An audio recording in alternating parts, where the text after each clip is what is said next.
Eu cresci vendo os protestantes daquele tempo. A palavra evangélico ainda não era quase usada, mas os protestantes daquele tempo eram considerados alguns dos melhores cidadãos do país.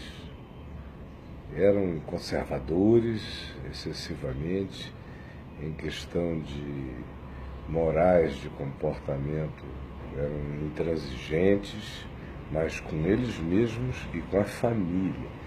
Eles não iam muito além disso, porque na maioria das vezes eram discretos, muito sóbrios, muito reservados.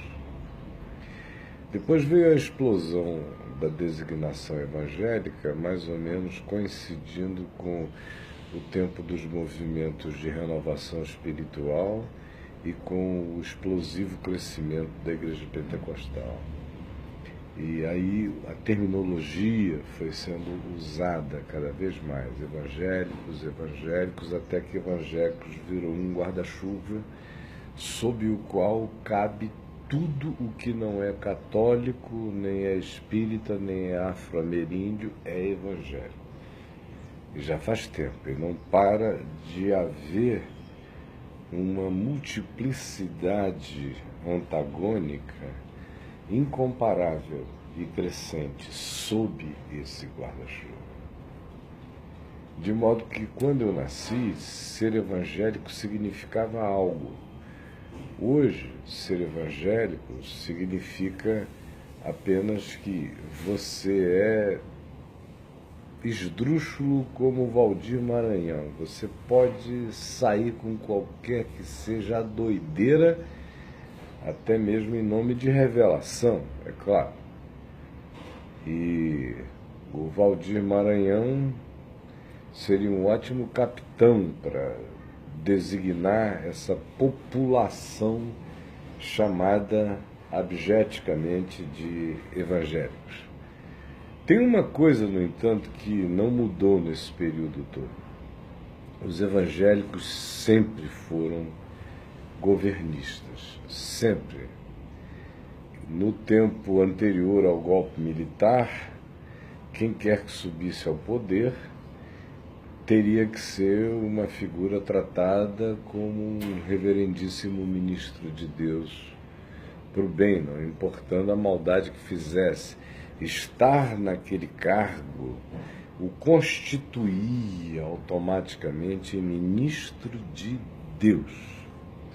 Isso com base na interpretação totalmente translocada de Romanos 13. Enfim, quem quiser ler mais um pouquinho sobre isto, no meu Facebook você encontra um texto antigo meu da época do impeachment do Collor, chamado a Bíblia o Impeachment, que fala bastante sobre Romanos 13 e esse entendimento antigo. Hoje, muitos anos depois, muitas décadas depois, o que a gente vê é que não há mais o governo como ministro de Deus para o bem, porque os grupos se dividiram completamente nas suas escolhas políticas de acordo com o interesse dos seus caciques, apóstolos, caudilhos e bispos. Mais uma coisa se manteve consensual. Já não é mais uma questão relacionada ao Estado ou ao governo, mas sim tem a ver com a moral. A moral das tábuas de pedra, a moral mais básica possível, que se vincula à genitália, que se vincula ao conceito de família, que no Evangelho é uma coisa muito relativa. A prova disso é que Maria tinha muitos filhos e João tinha pai e tinha mãe, mas Jesus disse a João: eis a tua mãe, e disse antes a Maria: eis aí o teu filho. Vai explicar as razões. quem quiser saber mais, procure aqui no meu site e no meu canal no YouTube, você vai encontrar muitas falas minhas sobre isso, à luz do Evangelho. Mas esses são os assuntos que não importa de que lado o cara esteja, mesmo os que se dizem progressistamente políticos se definem como moralmente conservadores, e aqueles que são politicamente reacionários são também moralmente conservadores.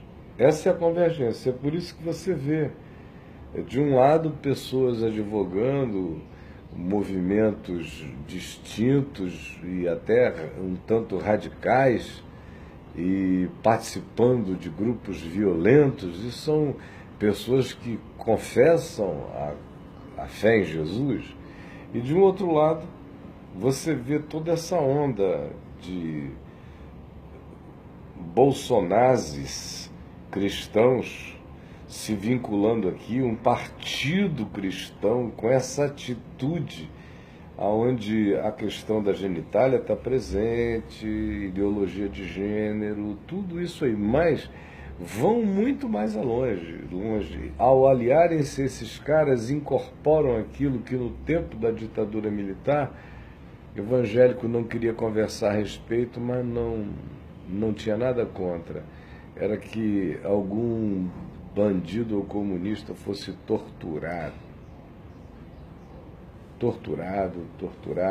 e até entregar os companheiros, que é o que esse lado bolsonazi desse grupo começa a admitir com tranquilidade. E tudo mais, que aí vem a reboque. Mas veja, a convergência tem a ver com a moral conservadora, não tem mais a ver com a ideologia do Estado, nem com ideologias político-partidárias, nada. A convergência essa. Quem chama para esse nível e quem chamar para esse nível de convergência com um pouco mais de equilíbrio vai reunir bastante esse povo. Agora, como os bolsonazes de um lado e os chamados progressistas de outro, jamais se entenderão no nível político, dificilmente qualquer desses dois lados vai conseguir uma convergência grande da maioria para eles mesmos. Mas se surgir esse cara aí do meio, e que seja equilibradamente progressista, e que não seja tão radicalmente nazista em algumas posições de moralismo intolerante, esse sujeito tem a primeira grande chance de fazer esse grupo chegar mais junto num projeto político. Sinceramente, eu espero que essa pessoa não apareça, porque tudo que seria abominável era se ter. Já imaginaram? Um presidente evangélico. Deus nos livre. Ai.